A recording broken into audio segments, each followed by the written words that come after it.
11ই রবিউল সানি বড় পীর আব্দুল কাদের জিলানী রহমাতুল্লাহ আলাইহির, জিলানী বা গিলানী দুটোই বলতে পারেন, তার মৃত্যু দিবস, ইন্তেকাল ওফাত দিবস। আচ্ছা, তাহলে তার জন্মটা কবে ছিল শুনে নিন। বড় পীর আব্দুল কাদের জিলানী রহমাতুল্লাহ আলাইহির জন্ম হলো 471 হিজরি পয়লা রমজান। কি বললাম? আমার 471 হিজরি পয়লা রমজান তার জন্ম, 471 হিজরি। আচ্ছা, এটা আজকের কত হিজরি চলছে জানেন? তাও জানেন না মুসলমান? 1446 হিজরি চলছে আরবি। আচ্ছা, হিজরি হিজরি যে বলে, এটা হিজরিটা কবে থেকে এলো? হযরত মুহাম্মদ সাল্লাল্লাহু আলাইহি সাল্লাম যেদিন মক্কা থেকে মদিনায় গেলেন, প্রথম হিজরত করলেন, মক্কা থেকে মদিনায় গেলেন আল্লাহর হুকুমে, সেই দিন থেকে হিজরি সাল গণনা করা হয়। সুতরাং 471 হিজরি পয়লা রমজান বড় পীর আব্দুল কাদের জিলানী রহমাতুল্লাহ আলাইহির জন্ম। ইন্তেকাল কোথায়? ইন্তেকাল হলো 561 হিজরি 11ই রবিউল সানি ইন্তেকাল। এবার আসছি বড় পীর আব্দুল কাদের জিলানী রহমাতুল্লাহ আলাইহি, উনি কোন মাযহাবের মানুষ ছিলেন? ভালো করে শুনে নিন, ভুল বুঝবেন না যেন। কারণ এই 11 তারিখকে নিয়ে আমাকে অনেকেই প্রশ্ন করেছেন, যার জন্য আমাকে একটু ঘাঁটাঘুটি করতে হয়েছে, পড়াশোনা করে এই কথাগুলো, তথ্যগুলো আপনাদের তুলে ধরছি। উনি ছিলেন হাম্বলি মাযহাবের। 4টে মাযহাব আছে জানেন? ইমাম আবু হানিফা রহমাতুল্লাহ আলাইহির মতের লোককে হানাফি বলে, ইমাম শাফি রহমাতুল্লাহ আলাইহির মতের লোককে শাফিঈ বলে, ইমাম মালিক রহমাতুল্লাহ আলাইহির মতকে ইমাম মালিকি বলা হয়, আর ইমাম আহমদ বিন হাম্বল রহমাতুল্লাহ আলাইহির মতকে বলা হয় হাম্বলি। তো বড় পীর আব্দুল কাদের জিলানী রহমাতুল্লাহ আলাইহি তিনি ছিলেন একজন হাম্বলি মাযহাবের যোগ্য একজন আলেম এবং আল্লাহর ওলি। ক্লিয়ার? উনি যে তরিকা মশক করেছিলেন, উনি যে আল্লাহওয়ালা বাতিনি এলেম যার কাছে শিখেছিলেন, তার নাম হলো দাব্বাজ রহমাতুল্লাহ আলাইহি। বাগদাদের দাব্বাজ এলাকায় তার নাম ছিল দাব্বাজ। উনি রস বিক্রি করতেন, খুব আল্লাহওয়ালা মানুষ ছিলেন, তার রসে কোনোদিন পিঁপড়ে ধরতো না। তার কাছে উনি বাতিনি এলেম অর্জন করেছেন আর জাহিরি এলেম অর্জন করেছেন যাদের কাছে, তাদেরকে নিয়ে আমি যতটুকু তথ্য পেয়েছি প্রত্যেকেই ছিলেন হাম্বলি মাযহাবের মানুষ। ক্লিয়ার? 13 বছর 13 রকমের বিদ্যা তিনি অর্জন করেছিলেন, ইলমে তাফসীর, ইলমে ফিকহ ইত্যাদি ইত্যাদি। তো যাই হোক, তিনি একটা কিতাব লিখেছেন, বড় পীর আব্দুল কাদের জিলানী রহমাতুল্লাহ আলাইহি একটা কিতাব লিখেছেন। কিতাবটির নাম হলো গুনিয়াতুত তালিবিন। কি বললাম বাবা, একটু বলবেন? গুনিয়াতুত তালিবিন। সেই কিতাবে উনি লিখছেন বক্তব্য কে দেবে, ওয়াজ কোন লোকটি করবেন, কে ওয়াজ করবেন, ওয়াজ বক্তার কতটা যোগ্যতা থাকতে হবে, সে সম্পর্কে উনি লিখেছেন যে ব্যক্তি কমসে কম তাফসীরে জালালাইন, কমসে কম তাফসীরে জালালাইন এবং হাদিসের সর্বনিম্ন কিতাব হলো,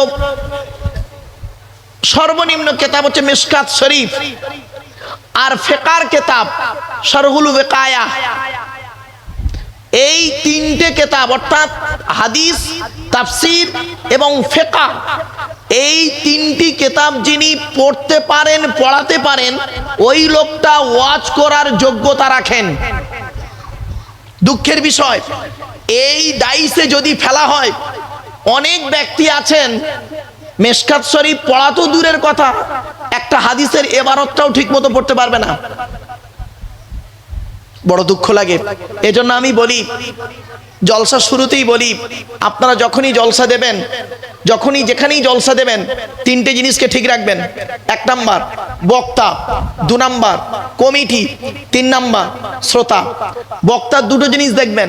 1 নাম্বার দেখবেন বক্তাটি সত্যিকারের আলেম কিনা, আর 2 নাম্বার দেখবেন সত্যিকারের আলেম যদি হয়ে থাকেন তার আমল আছে কিনা, আমল আছে কিনা। এখন এ প্রসঙ্গে এই তথ্যটা কোথায় পাবেন আপনি, আমি আপনাকে বলে দিচ্ছি। ইন্নামা ইয়াখশাল্লাহা মিন ইবাদিহিল উলামা, সূরা ফাতিরের এই আয়াতটি তাফসীর করতে গিয়ে আমি আপনাদেরকে অনেক জায়গায় বলেছি। দেখবেন ওখানে সুফিয়ান সাউরি রহমাতুল্লাহ আলাইহি তিনি উলামার 3টে ভাগ করেছেন, আলেমের 3টে ভাগ করেছেন। কি কি? এক শ্রেণীর আলেম আছে আল্লাহকে ভয় করে, ভালো করে শুনে নিন, আল্লাহকে ভয় করে, আল্লাহর হাদ অর্থাৎ হুকুম আহকামগুলো তিনি মানেন জানেন, মানেন, ফারায়েদের দিকগুলি তিনি জানেন, মানেন, এই এক ধরনের আলেম। আল্লাহকে ভয় করেন, আল্লাহর আইন কানুনগুলোকে বোঝেন, এক ধরনের আলেম।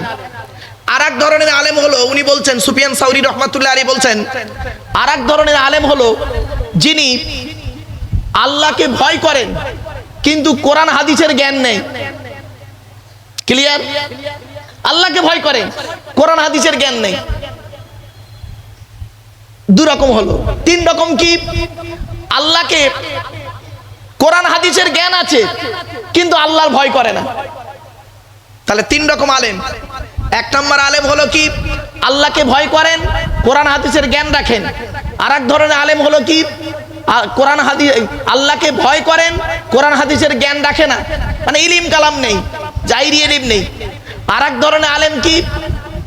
আল্লাহকে, কোরআন হাদিসের জ্ঞান আছে কিন্তু আল্লাহকে ভয় করে না, মানে আমল করে না। এজন্য আপনাদেরকে বলছি, জলসা দিতে গেলে বাবা তিনটি জিনিস ফলো করবেন। এক নম্বর হলো বক্তাটি আলেম কিনা, আর আলেমের পেছনে দেখবেন ওর আমল আছে কিনা, ভদ্রলোকটি 5 ওয়াক্ত নামাজ পড়ে কিনা, রমজান মাসে রোজা রাখে কিনা। আপনারা প্যান্ডেলওয়ালাকে ডেকেছেন কেন? অনেক তো প্যান্ডেলওয়ালা ছিল এই সাকরাইল থানায়, সাকরাইল থানা তো না, আন্দুল থানা, এই সাকরাইল থানায় তো অনেক প্যান্ডেলওয়ালা ছিল, তাই একে কেন ডেকেছিলেন? নিশ্চয়ই অনেকগুলোকে দেখে বাছাই করেই তবে থেকে ডেকেছেন।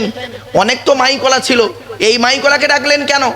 তার মানে অনেকগুলো মাইকলার ভালো রকম ছানবিন করে পরীক্ষা ইমতেহান নিয়েছেন, পরীক্ষা নিয়ে তাকে ডেকেছেন। তো অনেকগুলো বক্তা ছিল, আব্দুল্লাহ মারুফকে ডাকলেন কেন? এটাই আমার প্রশ্ন। চলুন আর একটু এগিয়ে যাচ্ছি। 2 নাম্বার হলো কমিটি। জলসা কমিটি আলাদা, মসজিদ কমিটি আলাদা। জলসা কমিটি হতে গেলে 3টে গুণ লাগবে, আর মসজিদ কমিটি হতে গেলে এই কোরআনে আছে 5টা গুণ লাগবে। রাগ করবেন না কেউ কিন্তু। জলসা কমিটি হতে গেলে 3টে গুণ কি কি লাগবে শুনে নিন। 1 নাম্বার লাগবে সৎ হতে হবে। কি বললাম? আচ্ছা, সৎ কাকে বলে? সৎ কাকে বলে? শুধু নামাজ পড়লে, রোজা রাখলে, গালি দাড়ি রাখলে, আর লজ্জাস্থানাকার চামড়া কাটলে, গরুর গোস্ত গেলে, নামের আগে মোহাম্মদ লিখলে সৎ বুঝি? চলুন নবী করিম সাল্লাল্লাহু আলাইহি ওয়াসাল্লাম সৎ কাকে বলছে দেখি। সার্টিফিকেটটা নবী দিচ্ছেন, আমি দেব না। মুহাম্মদ সাল্লাল্লাহু আলাইহি ওয়াসাল্লাম একদিন সাহাবীদেরকে বলছেন, ও আমার সাহাবীরা, তোমরা আমাকে এই মুহূর্তে, এই বাচ্চা, ও আমার সাহাবীরা, তোমরা আমাকে এই মুহূর্তে 2টো জিনিসের গ্যারান্টি দিতে পারবে? 2টো জিনিসের গ্যারান্টি। কি কি? পেছন থেকে একজন ব্যক্তি বললেন, হে নবী, যদি আমরা 2টো জিনিসের গ্যারান্টি দিই, বিনিময়ে আমরা কি পাবো? আল্লাহর নবী তৎক্ষণাৎ বললেন, তোমরা যদি আমাকে 2টো জিনিসের গ্যারান্টি দাও, আমি তোমাদের জান্নাতের গ্যারান্টি দেব। সাহাবীরা বললেন, বলুন কি 2টো জিনিসের গ্যারান্টি? বুখারীর হাদিস। রাসূল বললেন, 2 ঠোঁটের মাঝখানে 2 রানের বীজখানে, 2 ঠোঁটের মাঝখানে এই জিভের গ্যারান্টি দাও। হারাম খাবার খাওয়া থেকে জিভটাকে ঠিক করো, বাজে ভাষা বলা থেকে জিভটাকে ঠিক করো, পরনিন্দা পরচর্চা করা থেকে জিভটাকে ঠিক করো। আর 2 রানের বীজখানে লজ্জাস্থানকে হেফাজত করো। 2 ঠোঁটের মাঝখানে 2 রানের বীজখানে, এই 2টো জিনিসের গ্যারান্টি তোমরা আমাকে দাও, আমি মুহাম্মদ সাল্লাল্লাহু আলাইহি ওয়াসাল্লাম তোমাদের জান্নাতের গ্যারান্টি দিয়ে দেবো। যান, বাড়ি চলে যান, আমার ওয়াজ শেষ, বাড়ি চলে যেতে, বাড়ি চলে যান, অসুবিধা নেই। বাড়িতে গিয়ে দেখবেন হয় ভদ্রলোকের নিচে খারাপ, নয় ভদ্রলোকের উপর খারাপ। যার দুটোই খারাপ ও জাহান্নামী, যার দুটোই ভালো ও একজন টলিওয়ালা হলো, রিক্সা চালক হলো জান্নাতি। জোরে বলো। Many system. এই জন্য প্রফেট মুহাম্মদ সাল্লাল্লাহু আলাইহি ওয়াসাল্লাম বলেছিলেন, দি Messenger of Allah, peace be আপন হিম, shed the best among those with good manner. নবী বলেন, তোমাদের মধ্যে উত্তম ব্যক্তি ওই লোকটা যার ক্যারেক্টার, চরিত্র ভালো, ওই লোকটাই হলো উত্তম ব্যক্তি। একজন উকিল, ব্যারিস্টার, মাস্টার, ডাক্তার, মোল্লা, মৌলভী সাহেব, পীর সাহেব, দরবেশ সাহেব, আমির সাহেব, মুফতি সাহেবের যদি চরিত্র খারাপ হয়, আর একজন টলিওয়ালার চরিত্র যদি ভালো হয়, টলিওয়ালাটাই হলো আল্লাহর কাছে প্রিয় ব্যক্তি। many loss is something loss, health loss is nothing loss, but character loss is everything loss. মানুষের যদি টাকা চলে যায়, ইনকাম করলে টাকাটা আবার ফিরে আসবে। মানুষের যদি শরীর চলে যায়, ভালো মন্দ খেলে শরীরটাও ফিরে আসবে। কিন্তু বন্ধু, মানুষের যদি চরিত্র চলে যায়, চরিত্র কিন্তু আর ফিরে আসবে না। তাই নবী বললেন, দুই ঠোঁটের মাঝখানে দুই রানের বীজখানে, এই দুটো জিনিসের গ্যারান্টি তোমরা আমাকে দাও, আমি মুহাম্মদ সাল্লাল্লাহু আলাইহি ওয়াসাল্লাম তোমাদের জান্নাতের গ্যারান্টি দিয়ে দেবো। তো 1 নাম্বার জলসা কমিটি হতে গেলে সৎ হতে হবে। 2 নাম্বার জলসা কমিটি হতে গেলে 5 ওয়াক্ত নামাজি হতে হবে। বেশিরভাগ জলসা কমিটি 5 ওয়াক্ত নামাজ পড়ে না, ঠিক না বেঠিক? শুধু এখানে নয়, ম্যাক্সিমাম জায়গাতে এরা কষ্ট করে জলসা দেয় কিন্তু নামাজ পড়বে না। অনেকেই আছে আজকের এশার নামাজই পড়ে না। শুধু আপনাদের কেন বলছি শুনে নিন, জানাজার নামাজটা গুরুত্ব বেশি না জোহরের না ফরজ নামাজের গুরুত্ব বেশি? জোরে বলুন। ধরুন গ্রামে একজন লোক মারা গেছে, তার জানাজা হবে জোহরের নামাজের পরে। দেখবেন আপনারা জোহরের জানাজার টাইম হাঁকা হয়েছে বেলা 2টোয়, 1:30টায় জামাত। দেখবেন মাইয়েতটাকে এনে এই মাঠে রাখা হয়েছে, মাইয়েতের কাছে 150 লোক বসে আছে, আর মসজিদে জামাত হচ্ছে 50টা লোক, ঠিক না ঠিক? তাহলে এদের কাছে হলো কি, জানাজার গুরুত্ব বেশি হয়ে গেছে, ফরজ আইনের গুরুত্ব কম। শুধু তাই নয়, এ মুসলমান এমন মুসলমান, এরা করে কি, আল্লাহর আইনকে মানে না, আল্লাহর আইনের গুরুত্ব দেয় না, মানুষের আদেশের গুরুত্ব দেয়। আল্লাহর হুকুমের গুরুত্ব কম, মানুষের হুকুমের গুরুত্ব বেশি।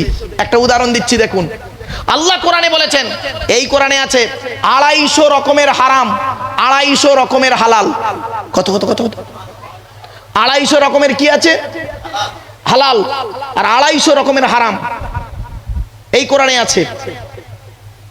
কিন্তু দুঃখের বিষয় কি জানেন? আল্লাহ কোরআনে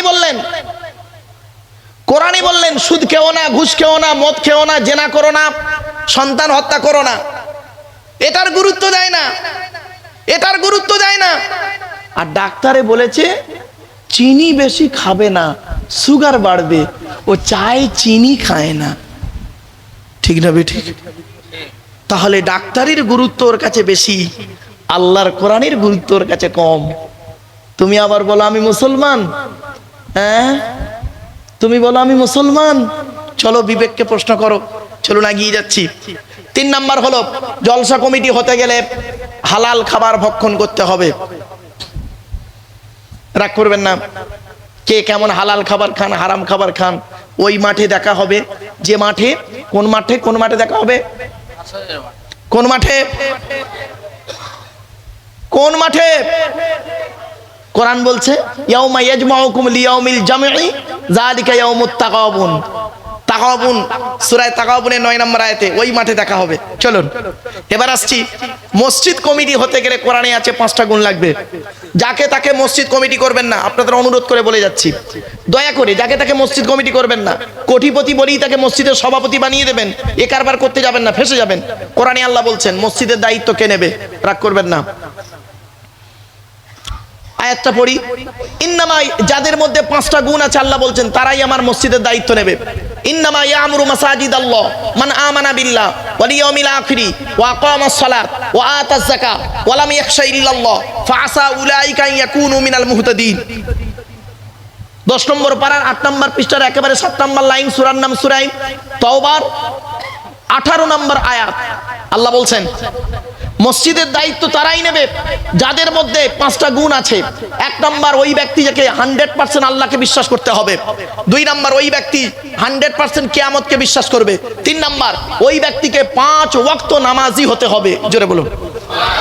4 নম্বর, ওয়া আতাজ যাকাত, ওই ব্যক্তির উপরে যদি যাকাত ফরজ হয় আদায় করতে হবে, আর যদি ফরজ না হয় আদায় করার দরকার নেই। অনেক সময় দেখবেন মসজিদের ক্যাশিয়ার, 30 বছর মসজিদের ক্যাশিয়ার আছে, হিসাব দেওয়ার নাম নেই, হিসাব চাইলেই খালি মাল পালাচ্ছে, ঠিক না ঠিক?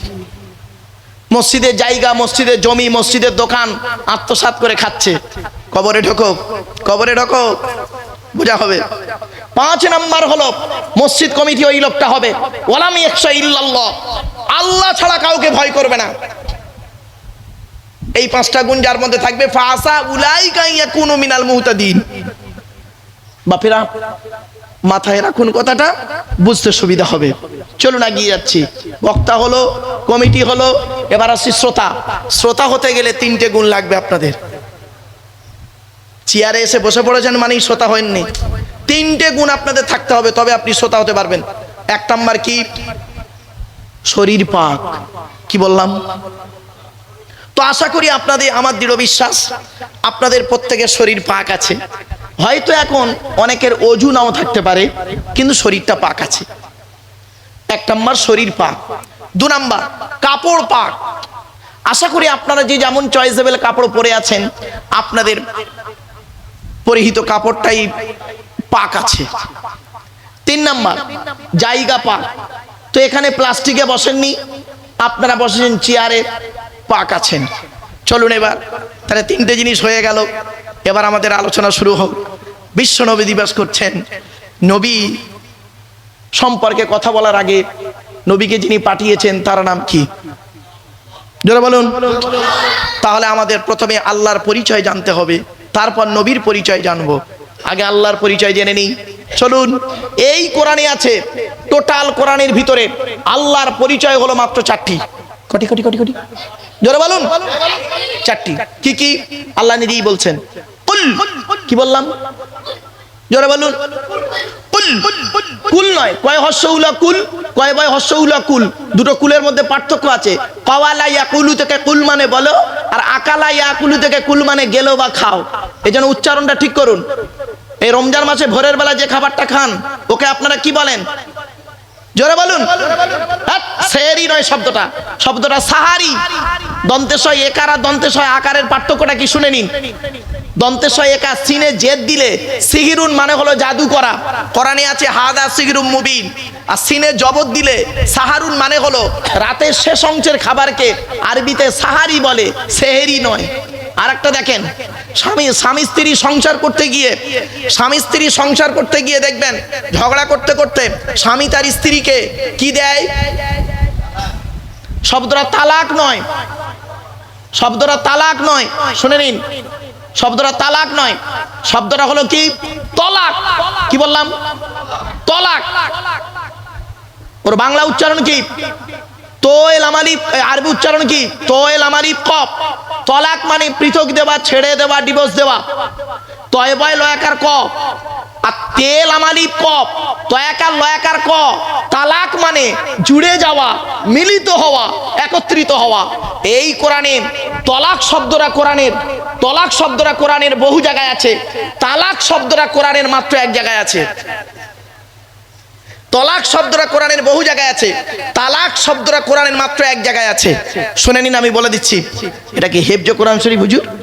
হ্যাঁ, হেফজে কোরআন শরীফ 24 নম্বর পারার, একেবারে 24 নম্বর পারার আপনার 7 নম্বর পৃষ্ঠার 14 নম্বর লাইন, সূরার নাম সূরায়ে মুমিন, আয়াত নাম্বার 15। আল্লাহ নিজেই বলছেন, আমি বলিনি। হুজুর দেখেন তো একটু, লিউনজিরা ইয়াউমাত তালাক। এখানে তে আছে না তৈ আছে হুজুর বলেন তো? দুজন আলেম আছেন, বলেন না রে ভাই। দেখেন কি আছে? তা। এই কোরআনে তালাক শব্দটা মাত্র 1 জায়গায় আছে, আর বাকি সব জায়গায় তলাক আছে। তাহলে তালাক মানে আর তলাক মানে কি উচ্চারণের পার্থক্য, মানেও পার্থক্য। ইংরেজিতে অনেক শব্দ আছে, বাংলাতে অনেক শব্দ আছে। কমল, কৌকার মোল কমল, কমল কমল, বুঝতে পারছেন? জ্বালা, কৌকার মোল কমল মানে নরম, আর কমল কমল মানে পদ্ম ফুল। জ্বালা, বর্গিন জয় একা লয় একা জ্বালা, বর্গিন জয় বা একা লয় একা জ্বালা, দুটোই জ্বালা। একটা জ্বালা মানে যন্ত্রণা জ্বালা, একটা পানির জ্বালা, দুটো এক নয়। বাড়িতে কি ভাববেন? শুধু তাই নয়, আর হাসির চলে বলতাম না, ধন্তন্য ধন, ধকার দন্তন্য ধন, দুটো কিন্তু এক নয়। ও আবার এই বাচ্চারা বুঝতে পারছে, বললে হবে এসব নরমালের বাচ্চা, এসব সিজারের বাচ্চা, বহুত চালাক। চলো বাবা আগিয়ে যাই, খারাপ সেন্স নেবেন না। হ্যাঁ, আমি শব্দটা ব্যাখ্যা করিনি, উচ্চারণ করি, তাও বাচ্চারা বুঝে ফেলেছে। চলো তো এবার আসছি, ইংরেজিতে অনেক শব্দ আছে। মিট, MEET, MEET, MEET, দুটোই মিট। ম্যাটার। অনেক শব্দ আছে, কটা বলবো আপনাকে? চলুন, ওদিকে যাচ্ছি না, আসুন। আল্লাহর পরিচয় হলো চারটে। আল্লাহ বলছেন কুল, কি বললাম? জোরে বলুন, কুল। নবী তুমি বলো, কি বলবো? হুয়া, জমিরে শান, হুয়াল্লাহু আহাদ, সে আল্লাহ হলেন আহাদ, একক। ওয়াহিদুন মানে এক, আহাদুন মানে এক। পার্থক্যটা কি? ওয়াহিদুন মানে এক, যার দুই আছে বা থাকতে পারে, আর আহাদুন মানে এক, যার দুই হয় না। জোরে বলুন সুবহানাল্লাহ। এক নম্বর আল্লাহর পরিচয় আল্লাহ নিজেই বলছেন কুল, নবী তুমি বলো হুয়াল্লাহু আহাদ, সে আল্লাহ হলেন একক। দুই নম্বর আল্লাহুস সামাদ, আল্লাহ হলেন অমুখপেক্ষী, আল্লাহ কারোর মুখপেক্ষী নন, সারা পৃথিবী তার মুখপেক্ষী। তিন নম্বর লাম ইয়ালিদ ওয়া লাম ইউলাদ, আল্লাহ কাউকে জন্ম দেয়নি, আল্লাহ কাউকেও জন্ম দেয়নি। চার নম্বর ওয়ালাম ইয়াকুল লাহু কুফুয়ান আহাদ, আল্লাহর সমকক্ষ কেউই নেই। কি বললাম বাবা? আল্লাহর সমকক্ষ কেউ নয়, কেহই নেই। ভাষাটা ফলো করুন, কেহই নেই। কেন বললাম? ছোট্ট একটা উদাহরণ দিয়ে দিচ্ছি বোঝার জন্য আপনাদের। একটা ছেলে একটা মেয়েকে বলল, একটা ছেলে একটা মেয়েকে বলল আমি তোমাকে ভালোবাসি। আর একটা ছেলে আর একটা মেয়েকে বলল আমি তোমাকেই ভালোবাসি। দুটো বাক্য এক। এই বাচ্চারা বলছে না, চিন্তা করতে পারেন, সব বুঝি বাচ্চা ছেলেরা। চলুন তাহলে, যে বললো আমি তোমাকে ভালোবাসি মানে অন্যকে বাঁচতেও পারি নাও পারি, আর যে বললো আমি তোমাকেই ভালোবাসি তার মানে শুধুই তুমি, অন্য কেউ নেই সোনা, শুধুই তুমি। চলো আরবিতে ব্যাখ্যাটা করে দিই। আবাদা ইয়া আবুদু মানে ইবাদত করা, না আবুদু মানে আমরা ইবাদত করি, কা মানে তোমার, না আবুদু কা মানে হলো আমরা তোমার ইবাদত করি। কিন্তু আমার আল্লাহ কি করলেন? ওই কাফ মফউল অবজেক্টটাকে আগে করে দিলেন, দিয়ে কি বললেন? ইয়্যাকা না'বুদু ওয়া ইয়্যাকা নাস্তাঈন। পড়েননি? ইয়্যাকা না'বুদুর মানে কি? আমরা তোমারই ইবাদত করি এবং তোমারই কাছে সাহায্য প্রার্থনা করি। ওই হস্যই তোমার ইবাদত নয়। তোমার ইবাদত যদি কেউ বলে মানে দাঁড়াবে অন্যের ইবাদত করতেও পারি নাও পারি, সম্ভাবনা থাকতেও পারে নাও পারে। অরিজিনাল অর্থ হলো আমরা তোমারই ইবাদত করি এবং তোমারই কাছে সাহায্য প্রার্থনা করি, অন্য কারোর কাছে নয়। এই হস্যইটা যদি না দিয়েছে, বক্তাও যাবে সমস্যায় পড়ে, শ্রোতাও যাবে 12টা বেজে। আমার বাপেরা, আল্লাহর পরিচয় চারটে দিয়ে দিলাম। এবার আসছি, আল্লাহ যুগে যুগে নবী পাঠিয়েছেন, অগণিত নবী এসেছেন, অগণিত নবী এসেছেন। তার মধ্যে একটা সংখ্যা ধরা হয় 1,24,000। কত? ব্যাস 1,24,000। আচ্ছা, আল্লাহ রসুল পাঠিয়েছেন, রসুল। পৃথিবীতে রসুল এসেছেন কটা জানেন? 313 অথবা 315। কত বললাম? 313 অথবা 315। এবারে আসছি, কেতাব পাঠিয়েছেন কটা? পৃথিবীতে কেতাব এসেছে 104টা। কত? 104টা। 100টা হলো ছোট ছোট সহিফা, আর 4টা হলো বড় বড়। 4টে বড় বড় কেতাবের নাম কি শুনে নিন। পৃথিবীর সব থেকে আকারে বড় ধর্মগ্রন্থের নাম কি জানেন? ইহুদিদের ধর্মগ্রন্থ মুসা নবীর উপরে নাজিল হয়েছে, নাম হলো তাওরাত কেতাব। তাওরাত কেতাব কত পারা বা খণ্ড জানেন? 1000 পারা।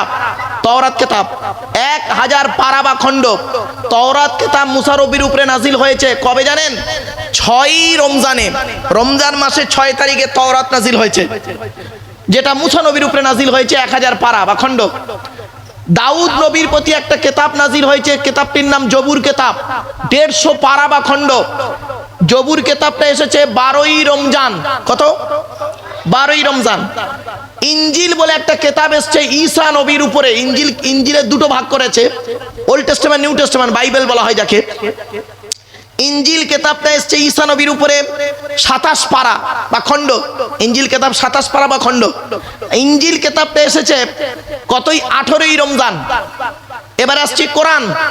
কোরআন এসেছে মুহাম্মদ সাল্লাল্লাহু আলাইহি সাল্লামের উপরে 24শে রমজান, লাইলাতুল কদরের রাত। ইন্না আনজালনাহু ফি লাইলাতুল কদর। জোরে বলুন সুবহানাল্লাহ। আজকে আমাদের আলোচনার বিষয় হলো আল্লাহর নবী মুহাম্মদ মুস্তাফা সাল্লাল্লাহু আলাইহি সাল্লাম। 2 নাম্বার হলো এই কোরআন। ক্লিয়ার? চলুন তো, আপনারা আগে কোনটার পরিচয় নেবেন? আগে কোরআনের পরিচয় দেবো না আগে নবীর পরিচয় দেব? আগে কোরআনের পরিচয় দিই, আল্লাহর কথার পরিচয়টা দিই। চলুন, তবে সুবহানাল্লাহটা একটু জোরে বলতে পারবেন? চলুন কোরআনের পরিচয়টা দিই। প্রথম, এ কোরআন আল্লাহর তরফ থেকে জিবরাইলের মাধ্যমে হযরত মুহাম্মদ সাল্লাল্লাহু আলাইহি ওয়াসাল্লামের উপরে আরবের মক্কা নগরের নিকটবর্তী একটি গোয়াটির নাম হলো হেরাম।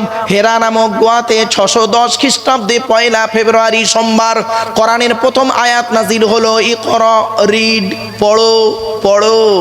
এই কোরআনে 82 থেকে 83 জায়গায় আছে নামাজের কথা বিভিন্ন অ্যাঙ্গেলে, কিন্তু 92 জায়গায় রয়েছে লেখাপড়ার কথা, গবেষণার কথা। এ মুসলমান কিন্তু লেখাপড়া গবেষণা করে না, তাই কোরআন জানিয়ে দিয়েছে আফালা ইয়াতাদাব্বারুনাল কোরআন। এই আয়াতটি কোরআনের 2 জায়গায় আছে, 5 নম্বর পারা 26 নম্বর পারা, সূরা মুহাম্মাদে আর সূরা নিসায়। আল্লাহ বলছেন তারা কি কোরআনকে নিয়ে একটু চিন্তা ভাবনা করে না? শুনে রেখে দিন, কোরআনকে নিয়ে গবেষণা চিন্তা ভাবনা করুন। আমরা কোরআনটাকে ব্যবহার করি যে কি পাবে, তেল পড়া, পানি পড়া, ওয়াজ করা, খতম পড়া, তাবিজ মোড়ার, ঘর বন্ধ করা, এইভাবেই ব্যবহার করেছি, এইভাবে ইউটিলাইজ করেছি। কিন্তু কোরআন এসেছে মানব জাতির কল্যাণের জন্য। এ কোরআনকে নিয়ে গবেষণা করছে কারা? America, London, France, Britain, Japan, Jordan, জার্মানের ঠান্ডা করে বসে বসে কোরআনকে নিয়ে গবেষণা করছে। কারা করেছে? Humphry Davy, Michael Faraday, Einstein, Isaac Newton, doctor Maurice Bucaille, mister Cook, mister জাবিরিন, mister Campbell, Raja Rammohan Roy, Ishwarchandra Vidyasagar, Rabindranath Tagore, Acharya Jagadish Chandra Bose, Francis Drake, Williams Keith Moore, Williams Harvey, Thomas, George Bernard, এরা কোরআনকে নিয়ে গবেষণা করলো। আমরা কিন্তু কোরআনকে নিয়ে গবেষণা করলাম না, আমরা ওই নবীর ওই হাদিসটাকে নিয়ে পড়েই রইলাম। রাসূল বলেছেন, মান করা আল কোরআন হারফান ফালাহু আশরু হাসানা, কোরআন থেকে একটা অক্ষর পড়লে 10টা নেকি পাবে। তো কোরআনে কটা অক্ষর আছে বলে দিচ্ছি, চলুন। এই কোরআনের ভিতরে কি আছে? এ কোরআনের ভিতরে আছে 30টা পারা, 540টা রুকু, 114টা সূরা, 14 থেকে 15খানা সাজদা, 7টা মানজিল, 8 থেকে 12খানা সাক্তা, 6666টা আয়াত, কেউ বলেছেন 6236টা আয়াত, 3,23,215টা অক্ষর।